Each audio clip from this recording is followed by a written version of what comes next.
educational institutions cannot be based on the ones that are here. We have to build something. We have to build a new paradigm.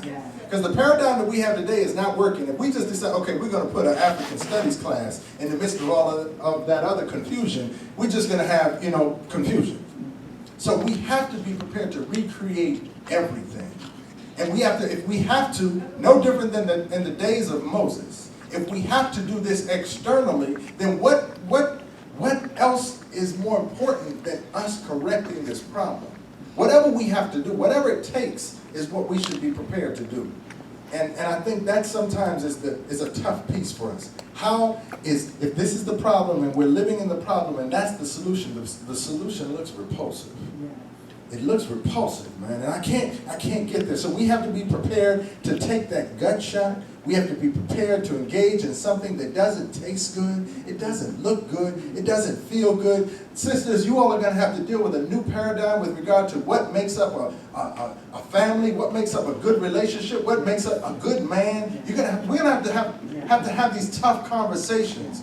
We have to go across the board and change what it is that we see as something that is progressive and positive and successful, because obviously it's not success, because it's failing for us. So all of that has to be erased, and we have to start from this blank slate and now begin to build.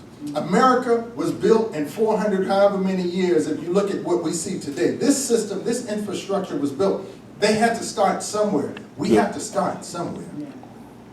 And I think, I've been at these forums, I've been at these tables, I've met with people, and we just aren't starting because nobody wants to get out of their comfort zone.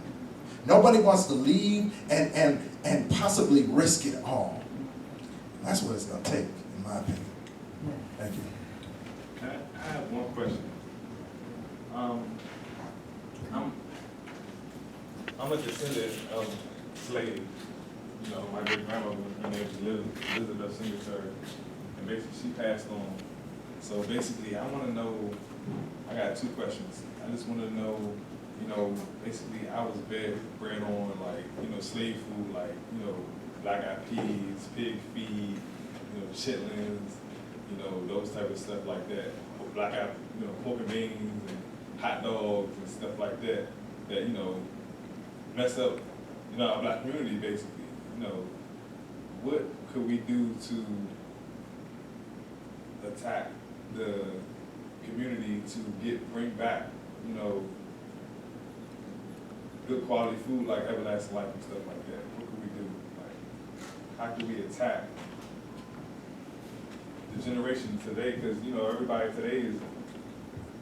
Well, I think it's a great question, and I think it's the same way with everything. It's with every aspect.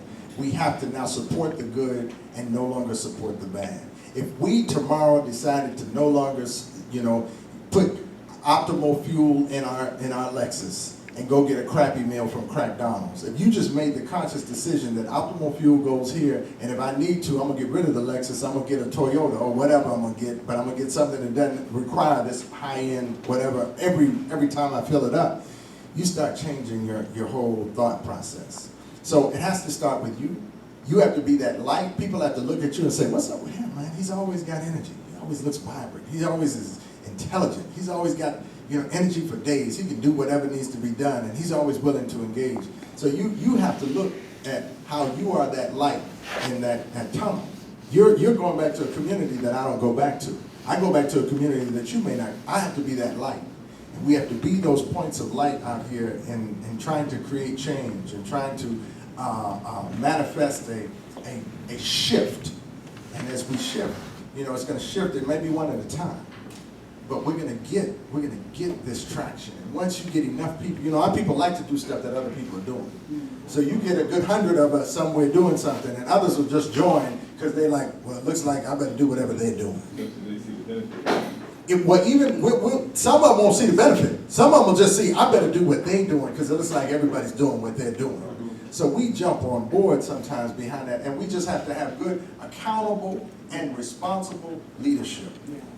Accountable leadership that is prepared to look, all right, I'm dedicating my life and the rest of my life to being an accountable, responsible leader to the community.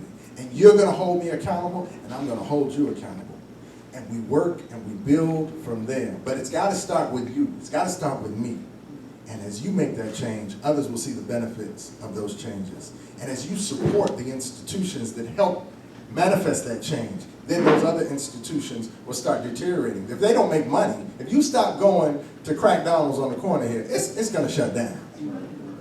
If you keep coming here, I'm going to build another one, and another one, and another one. And eventually this thing is going to catch, and it's going to be like, whoa, this is out of control. Because then we'll be in control of what it is. And then you're going to be able to come to me and say, Doc, you know, there's a couple things I'd like you to change on the menu because, you know, I heard there's a healthier option.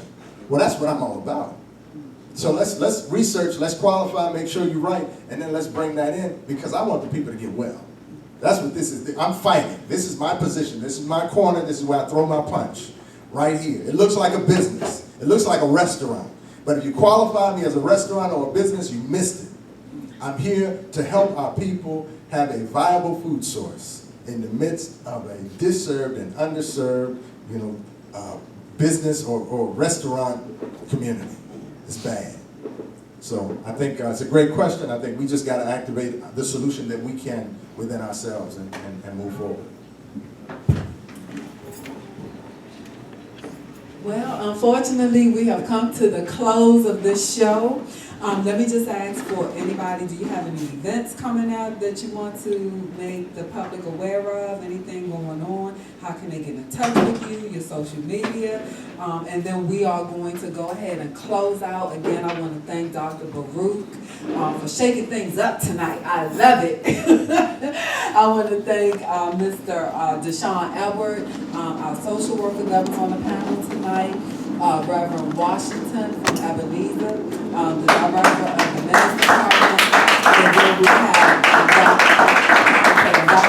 had Robert Berry here, and everybody gave valuable input. So I want to thank you all because you did an